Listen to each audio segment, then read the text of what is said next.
Hepinize merhabalar. Yeni bir videoya hoş geldiniz. Hava gerçekten soğuk. Bugün neler yapacağız? Size öncelikle onu anlatmak istiyorum. Uzun zamandır soruyorsunuz, ya Balaban'ın hikayesini anlatır mısın, hayat hikayesini anlatır mısın diye. Tabii ki hayat hikayesi bir videoya sığması çok zor. Ama bugün sizlerle tabii ki antrenman dışında okulda biraz zaman geçirip, sizi mekanımı gezdirip, farklı yerlerde Balaban'ın hikayesini, tarihini, oluşumunu anlatmak istiyorum. Bu benim için özel bir bölüm olacak. Çünkü gerçekten de bu güzel kurumun arkasında ciddi bir hikaye var ve ciddi yıllar var. Siz de bayağıdır soruyordunuz. Çok keyif alacağımı düşünüyorum. Koşudan sonra da okulumuza gidip güzel bir gezi yapacağız. Ondan sonra da tabii ki akşam ağırlık antrenman yapmadan bu videoyu bitirmeyeceğiz. Videonun içinde hem keyif alacağınız anlar olacak hem de benim hakkımda daha fazla bilgiye sahip olacaksınız. Artık o zaman başlayalım. Okulda görüşürüz.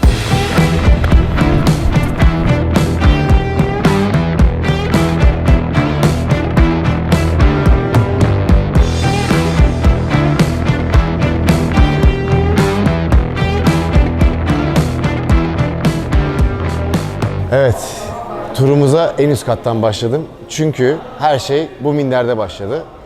Balaban Jiu-Jitsu 2011 yılında kuruldu. Kurulma hikayesi de çok güzel.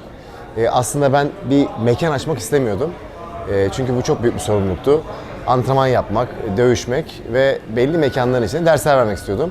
Bu işi o kadar severek yaptım ki gerçekten minderde 60, 70, 80 kişiye ders verdiğim zamanlar oldu. Daha sonrasında çalıştığım mekanlar, ya sen git kendine bir okul aç diyorlardı bana. Artık buna hazırsın, çok fazla takipçin var, çok fazla insan antrenmanlara geliyor diyorlardı. Fakat ben gerçekten direndim, uzun bir süre okul açmak istemedim. Ta ki bir gün Hollanda'dan bir kadın hocayı seminere davet ettim. Özellikle Jiu-Jitsu'ya başlaması için, kadınları teşvik etmesi için. Ve bir okulun içindeki spor salonunda seminer verirken güvenlik görevlisi seminer bitmeden hadi zaman doldu artık buradan çıkın, kapatmak zorundayım dediği anda hem hocaya hem o seminere gelenlere o kadar mahcup oldum ki o akşam bir mekan açmaya karar verdim. Genç yaşlarda çok tez canlıydım. İnternetten bir mekan bakmaya başladım. Tam Palladium AVM'nin karşı sokağında, çoğu kişi bunu bilecektir, bir mekan buldum, depo gibi. Ve ilk gördüğüm mekan burasıydı. İnanın ikinci mekana bakmadım bile. Hemen içeri girdim. Bir an önce okulumu açmak istiyordum. Ve mal sahibine tamam ben burayı kiralıyorum dedim. Ve 2013 yılında CrossFit Balaban'a bir mekan açmış, mekan bulmuş olduk. Ve bu mekanı açmamızda da sadece Jiu-Jitsu ve Kickbox gibi dövüş sporları değil, artık kiramız olduğu için ve çok fazla giderimiz olduğu için biz de farklı jimlerde antrenman yapmak istemediğimiz için içeriye aynı zamanda o zamanlar çok ünlü olan CrossFit antrenman metodunu entegre ederek hem güç ve kondisyon antrenmanı yapabileceğimiz hem de dövüş sporları yapabileceğimiz bir mekanın sahibi olmuş olduk. Evet, size bu katın kültürünü ve ne yaptığımızı anlatmadan önce komik bir hikaye anlatmak istiyorum. CrossFit Balaban'ı açtığım sene ilk 3 ay gerçekten içeriye kimse gelmedi. Sadece arkadaşlarım ve ben antrenman yapıyorduk ve hocalar. 3. ayın sonunda galiba bu iş olmayacak ve benim de gittikçe param bitiyor. Kiramı, maaşları ödeyemeyeceğim. Birkaç ay daha eğer kimse gelmezse bu işi bırakmak zorunda kalabilirim dedikten hemen sonra 4. ay içeriye öyle bir kalabalık gelmeye başladı ki tamam dedim, işte bu iş oldu ve 6. 7. ayımızda üye alımını durdurduk. Çünkü mekanımız çok ufaktı ve insanlar inanılmaz ilgi gösteriyordu. İnsanlar böyle referansla falan içeri gelmeye başladılar. Bununla da gurur duyuyorum. Çünkü CrossFit Balaban'ı Türkiye'ye tanıtırken CrossFit Balaban da aslında Türkiye'ye, bunu rahatlıkla söyleyebilirim, CrossFit sporunu tanıtmaya başladı. Şimdi burada ne yapıyoruz? Aslında son 10 yıldır aynı şeyi yapıyoruz. Size kısaca anlatmak istiyorum. Bizim mekanımızın içinde 2 tane tahtamız var. Birinci tahtamız, içeriye geldiğiniz zaman burası eğitim alanı. Siz squat, deadlift gibi, snatch gibi hareketleri PVC borularıyla öğrenmeye başlıyorsunuz. Biz sizin hareket etmenizi sağlıyoruz ve içerideki sistemi kısaca size eğitimle anlatıyoruz. Biz biliyorsunuz tabii ki kullandığımız makineler var. Küreklerimiz var, bisikletlerimiz var, barlarımız var, ağırlıklarımız var. Ama bir fitness jimi olmadığımız için antrenmanların çoğunluğu fonksiyonel olarak yapılıyor. O yüzden de gerçekten nasıl hareket etmenizi bilmeniz gerekiyor ve eğitim tamamladıktan sonra tahtaya geldiğiniz zaman VOD'u, yani günün antrenmanında okumayı öğrenmeniz gerekiyor. O yüzden bir eğitim süreciyle başlıyorsunuz ve sizi mezun ettikten sonra ikinci tahtaya geçiyoruz ve ikinci tahtada günün antrenmanını yazıyoruz. Günün antrenmanı bazılarına çok zor gelebilir, bazılarına kolay gelebilir. Bu yüzden 3 seviyede yazıyoruz. Buna scaling diyoruz. Yani yeni başlayanlar aslında PVC ile snatch yaparken ya da squatlara ağırlık almazken ya da bazı hareketleri değiştirirken, çok eski üyelerimiz ise çok daha ağır kilolar yapabiliyorlar ya da hareketlerin daha zor versiyonlarını yapabiliyorlar. O yüzden aslında şu algı çok kötü bir şey. Ya bana göre bir şey yoksa, hayır, burada herkese göre bir şey var.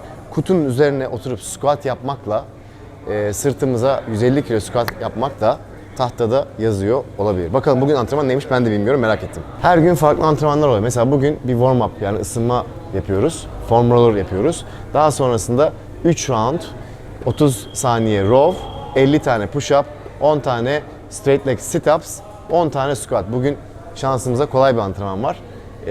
Ve antrenmanın sonunda da every 2 minutes for 20 minutes. Yani her 2 dakikada bir M-rep yazmışlar. Front squat 3 kere yapıyoruz. One rep'imizin, yani bir kere kaldırışın maksimumumuzun %80 ile. Yine bir M-rep antrenmanı. M-rep ne demek? As many reps as possible. CrossFit yapanlar bunu bilecektir. Ama CrossFit bir spor değil arkadaşlar, bir marka. Aslında biz buna CrossFit de demiyoruz. Bu bir fonksiyonel antrenman ve bunun içinde jimnastik, weightlifting, metabolic condition gibi hareketler var. Biz CrossFit Balaban markasını bıraktık. Artık o markayla çalışmıyoruz. Çünkü bizimle ilgili bilinen en büyük yanlış şu. Ya Balaban bir CrossFit salonu. Hayır, Balaban bir CrossFit salonu değil. Bunu özellikle burada söylemek istiyorum. Çünkü biz içeride 25'e yakın branş yapıyoruz. Bu mekanda da jimnastik derslerimiz, weightlifting derslerimiz, functional bodybuilding dediğimiz aslında bildiğiniz böyle fitness salonlarında yapılan antrenmanlar, mobility, yani yoga, pilates tarzı esnemeye yaradığımız mobility dersleri, hatta endurance dersleri bile var. Üyeler içeri geldikten sonra ya işte ne kadar güzel farklı dersler var diyor ama ne yazık ki dışarıdan sanki biz burada çok zor idmanlar yapıyormuşuz ve sadece CrossFit yapıyormuşuz gibi bir algı var. Bunun da en büyük sebebi biz bu işe başlarken CrossFit Balaban adıyla başladığımız için ve bu marka Türkiye'de de büyüdüğü için tabii ki bu üzerimize yapıştı ve sadece CrossFit yaptığımızı zannediyorsunuz. Ama size burayla ilgili şunu söyleyebilirim. Bizim en büyük farkımız, üyeler içeri girdikten sonra kendileri antrenman yapmıyorlar. Ya grup dersi vererek ya da onlarla özel ders yaparak hep onların yanında oluyoruz. O yüzden motivasyon açısından Balaban'da antrenman yapan üyeler 1 sene 2 sene gitse bile buradan hepsine selam olsun. Mutlaka geri gelip ya ben burayı özledim diyorlar. Çünkü bizim burada gerçekten farklı bir enerjimiz var ve üyelerle tek tek de ilgileniyoruz diyebilirim. Zaten mottomuz da Balaban seni sporcu yapar. Şimdi son 2 senenin en büyük bombası ve beni en çok mutlu eden şeye geleceğiz. Ve yeni makinelerimiz. Bu tarafa gidelim. Burada farklı makinelerimiz var. Bu sene Center Spor'la anlaşma yaptık. O yüzden de bence markamızı gerçekten bir üst seviyeye taşıdığımızı düşünüyorum. Hem personal training, yani kişisel antrenmanlarda, hem de üyeler kendi kendilerine geldikleri zaman WOD dışında ya da başka antrenmanlar, grup dersleri dışında kendileri antrenman yapabilecekleri, ondan sonra sabah koşu bandında koşabilecekleri bir alan oluşturduk. Ufak bir fitness alanı. Ben de şu anki antrenman programında bunların hepsini kullanıyorum ve gerçekten de bizi bir üst seviyeye çıkardı diyebilirim bu makineler. Çok iyi bir anlaşma yaptık Center Spor'la. Gerçekten bize destek oldular bu konuda. Bu vasıtayla da onlara buradan teşekkür etmiş oldum. 2017'de Niğdeakule'ye taşındık. Niğdeakule şubemiz bugüne kadar yaptığımız en büyük şube. Zaten bu seneden önce 4 tane şubemiz vardı. Fenerbahçe, Suadiye, Levent gibi. Kıbrıs'ta da franchise'ımız vardı. Fakat pandemiden dolayı ve gerçekten çok büyüdüğümüz ve kontrolden çıktığı için ben tek bir yerde birleşmeyi ve aslında işi biraz da basite indirmek istedim. Çok da mutluyum bunu yaptığım için. Çünkü buraya taşındıktan sonra içeriye çok fazla branş ekleyebildik ve işimizi çok geliştirebildik. Bunlardan bir tanesi de Pole Fitness.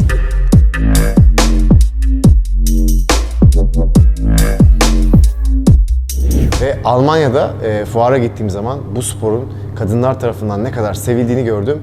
Çok da hızlı büyüdüğünü gördüğüm için mutlaka buraya geldiğim gün ya burada bir tane Pole Fitness stüdyosu açmak istiyorum. Kadınlar gerçekten buna ilgi gösteriyor ve bence bu bizim parçamız olmalı diye düşünmüştüm. Pole Hall'la anlaştık. Pauline hocamız çok değerli bir hocadır, çok da sevilen bir hocadır ve gerçekten de burada çok iyi bir kitlesi var. Bayağı arkasından gelen öğrencileri var, çok seviliyor. Burası dolu taştı ve çok da farklı bir aktivite yapmış olduk. Aynı şekilde hemen karşıda bir pilates stüdyomuz var ve bu pilates stüdyosunda da uzun zamandır CrossFit Balaban'da, yani eski salonlarımızda spor yapan üyelerimizin eşleri gelip bize ya işte pilates aletiniz yok mu? Ben pilates yapmak istiyorum diyordu. Aslında taleple oluşmuştu. Şimdi de Esra hocamızla birlikte, şimdi birkaç tane daha hocamız daha var. Pilates dersleri veriyoruz. Aslında sadece kadınlar değil, ben de haftanın bir günü bazen yapıyorum. Ve birçok üyemiz de hem omurga sağlığı için, hem posturları için, hem daha iyi hissetmek için pilates derslerinden yararlanıyorlar. Böylelikle en üst katımızda bir fight club, yani dövüş katı. Orta katta fitness katı ve içinde 7-8 tane ayrı grup dersi ve aşağı katta wellness diyebileceğimiz daha soft sporların olduğu ve daha çok da kadınların iyi gösterdiği branşların olduğu bir kat yapmış olduk. Evet, burası da benim için çok önemli bir oda. Buranın da bir hikayesi var. Las Vegas'a gittiğim zaman UFC Gym'de fizyoterapi odası, rehabilitasyon odası görmüştüm. Ve bunun büyük bir avantajını gördüm. Çünkü oradaki sporcular orada antrenmanlarını yapıyor, yemeklerini yiyor. Ve aynı zamanda fizyoterapistleri, doktorları, hatta karyopraktörleri mekanın içinde hemen hazır bir şekilde bekliyorlardı. Tabii ki UFC dövüşçüleri çok ciddi paralar kazanıyorlar ve o sporcunun sakatlığı UFC'ye de çok büyük paralara mal olabileceği için sporcularına çok dikkat ediyorlardı. Ben de İstanbul'a geldikten sonra bunu yapmak istedim. Bir fizyoterapist arkadaşımız var, Asena. İğneleri kaldır ya, iğne falan istemiyoruz. Bizde iğnelik bir şey yok. Asena, şimdi 4. haftamızdayız ve gerçekten yorulduk ikimiz de ama yani 4 haftaya göre çok iyi gidiyoruz. Forma girdik. Sen zaten büyümüşsün falan dedin bana. Bayağı moda soktun beni. Ama biraz sertiz değil mi? Ne diyorsun? Belli oluyor mu? Kaslar, evet, Değil mi? kaslar dolu. Sen şimdi belimi gör bir de. Bir döneceğim arkamı, duvar gibi. Bu mekanda herkes Asena'yla arasında iyi tutmaya çalışıyor. Herkesin Çünkü önüne kanka. evet, çünkü bütün problemleri çözen Asena. Hani hocaların müdavimi var, yemeğin var, her şeyin var ama Asena'nın yok. Asena tek. Ve öncelikle hocalarımızı korumak için ve daha sonra da hem yeni başlayan üyelerin spora hazır olup hazır olmadıklarını görmek için hem de eğer yorgunlukları veya bir sakatlıkları varsa bir rehabilitasyon yapmak için ve recovery yapmak için, hatta sakatlanmalarını önlemek için, korektif egzersiz yapmak için bir oda oluşturduk. Ben de kendimi çok şanslı hissediyorum çünkü antrenmana başladığım ve çok yorgun olduğum zamanlarda buraya geliyorum. Asena sağ olsun işte beni recovery seansı yapıyoruz. Ya da bir yerde sakatlık olduğunu düşündüğüm zaman dizimde tabii korkuyorum beni durduracağı için ve hemen gelip soruyorum. Merak etme hocam, gerginlik var, ciddi bir şey yok diyor. Buna sahip olmak da hem buranın üyeleri açısından ve hem hocalar açısından da bence gerçekten bir ayrıcalık. Evet, bu katta çoğu yeri gezdik. Bir yer kaldı. Antrenman partnerim Hasan'ın diyetisyen ofisi. Hatta gelmişken bir ölçüm de yapalım istiyorum. Hocam hoş geldin. Ne haber? İyiyim hocam, sen? Harun, bugün sana da ölçüm yapacağız. Evet. Siz bir iddia girmiştiniz galiba, Evet değil mi? evet, ondan bahsedelim. Arkadaşlar, Harun ve Hasan bir iddiaya girdi. Ne zaman? 4 hafta önce mi? Evet, 4 hafta oldu. 4 hafta önce, 3 hafta oldu. 3 hafta olmadı. Hayır, 3 hafta, 4 hafta Bu oldu. Kamera arkasında bunu tartışıyorlar. Hala bunu tartışıyorlar. Şu anda 3 hafta oldu diyelim. Hadi 4 hafta oldu diyelim. Harun yüzde kaça düşmen gerekiyordu? %22 ile başladık, %14'e düşecek. %14'e düşmesi gerekiyordu. %13.9 onun, 14 ve üzeri benim. Ne kadar zaman kaldı? Yani 45 günü falan kaldı. Tamam. Beş O zaman gün, şöyle üç gün yapalım. falan var. Bizim 4. haftamız. Biz 12 haftalık programın 4. haftasındayız. Biz bir ölçüm yapalım. Hem görmüş oluruz. Çünkü biliyorsunuz bu süreci sizlerle paylaşıyoruz. Belki 8. haftada ve 12. haftada da paylaşımlar yaparız. Bir de kamerayı sen eline alayım. Sen de bir ölçü bakalım. 45 gün kala neredesin? Sen bas Bekle, bekle. Ya hocam makineyi bilmiyoruz ya, oradan bir şeylere basıyor fazla Yok. çıkartıyor. Ben sana söyleyeyim. Buyurun, çıkabilirsiniz. %14 çok iddialı Harun. Peki kilo şu an? 82.3 sabitledi. Buyur, tutabilirsin abi elleri. Güzelce kavra. 20.4. Gayet güzel. Yani 6 mı gerekiyor şimdi? Güzel. 1 nokta kaç? Yani şöyle, 22 tam aslına nokta- bakarsan 3 haftada hocam Evet. %2 verdim. Tamam. Bu hesaba göre Bu hesaba göre. 3 haftada mı? Biz Ben- gece... Ama vazgeçmiyor. Arttıracağım. Hadi bakalım. Arttıracağım. Evet, geldik videonun antrenman kısmına. Sabah koşumuz güzel geçmişti. Çok yormadık kendimizi.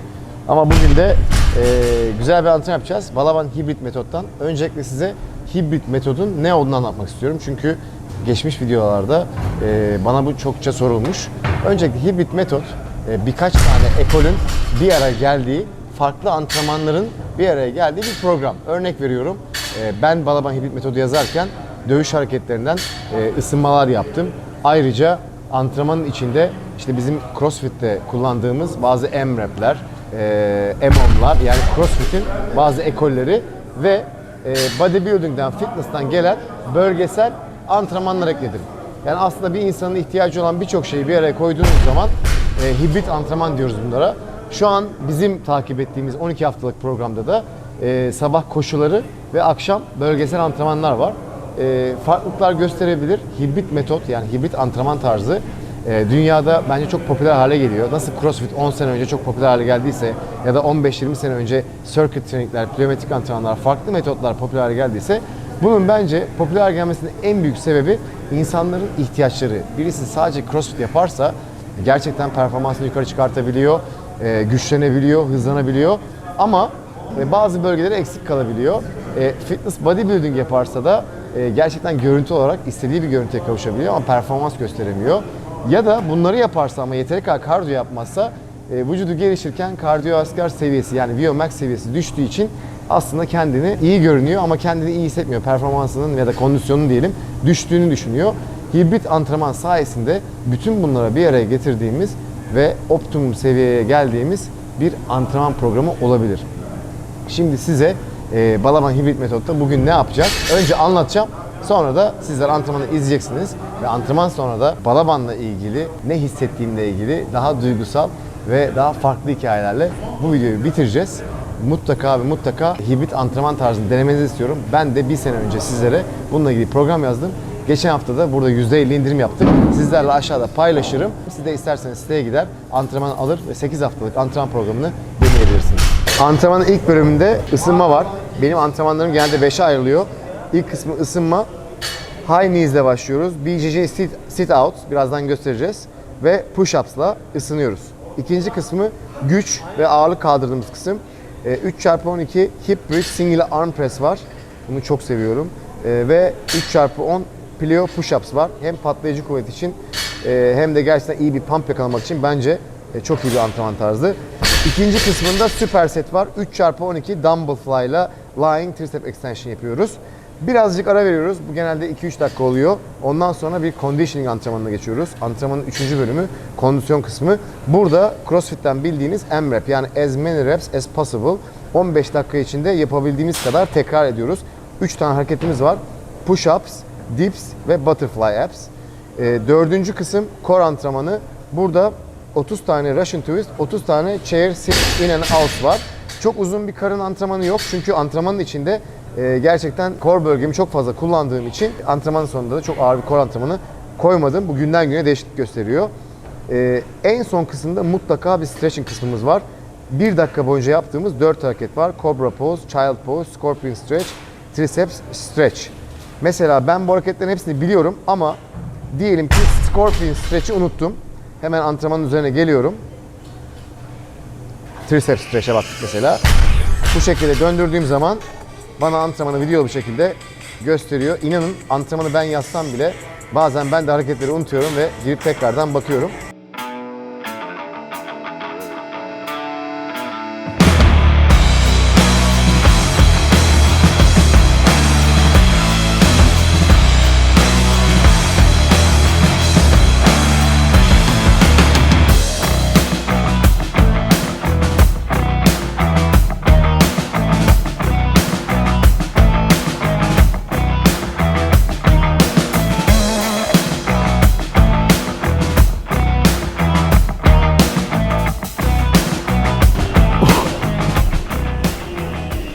Evet. Antrenmanın zor kısmı bitti. Yani insanın kendi yazdığı antrenman yapması bazen çok zor oluyor. Antrenmanı aşağıda açıklamalar yazacağım. Mutlaka deneyin. Dips hareketi zorsa eğer bench dips yaparsınız. Ya da ağırlıklarımız size göre fazlaysa daha ağırlıkları azaltırsınız.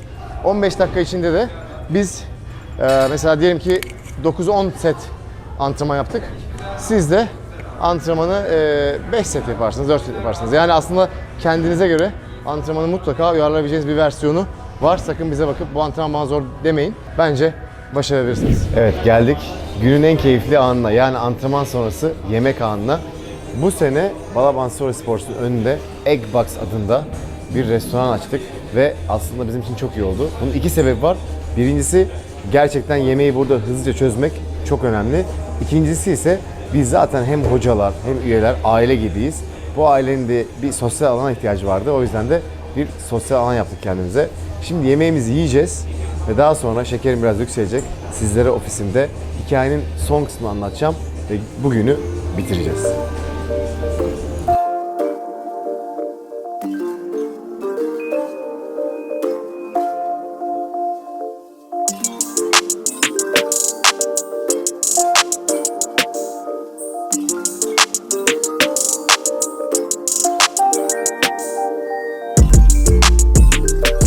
Evet, geldik videonun son bölümüne.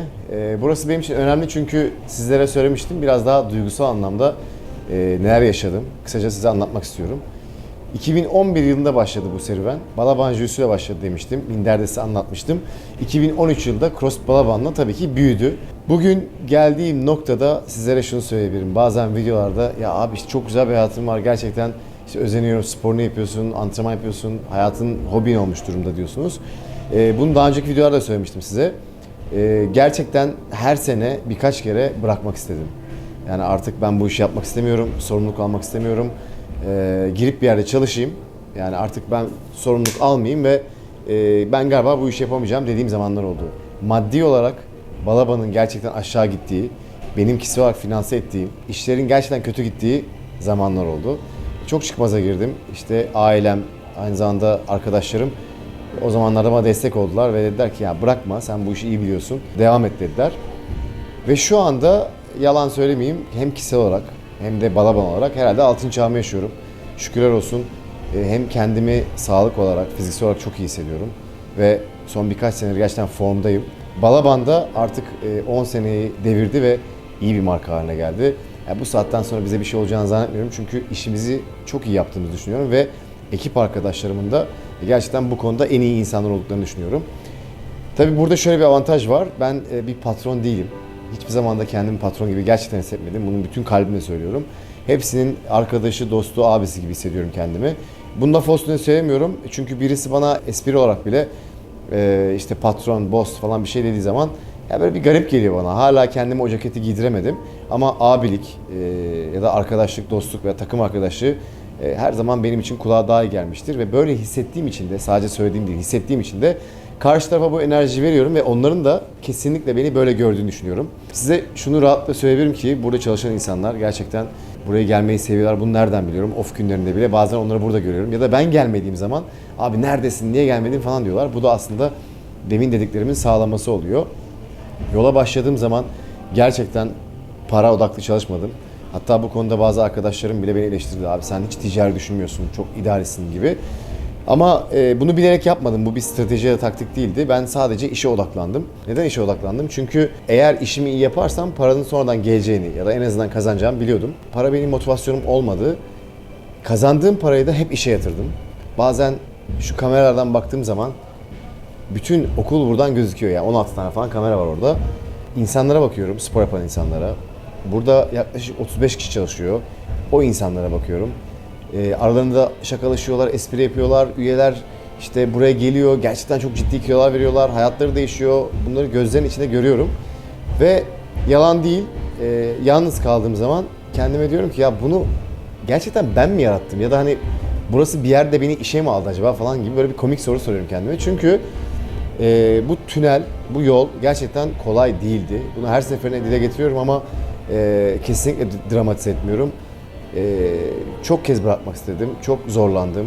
Hep sorguladım, arkadaşlarım bu riskleri almıyor, arkadaşlarım bu kadar stresli bir hayat yaşamıyor diye. Hatta çok rahatlıkla söyleyeyim ki ben 5-6 sene düzenli spor yapamadım ve hiç sosyalleşemedim. O yüzden sizlere de şu mesajı vermek istiyorum. Aslında birçok insanın idealleri var.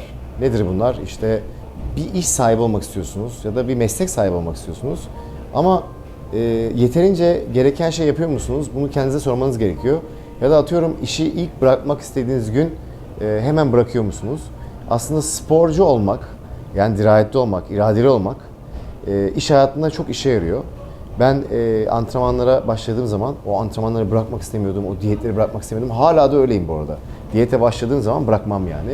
İradem güçlüdür.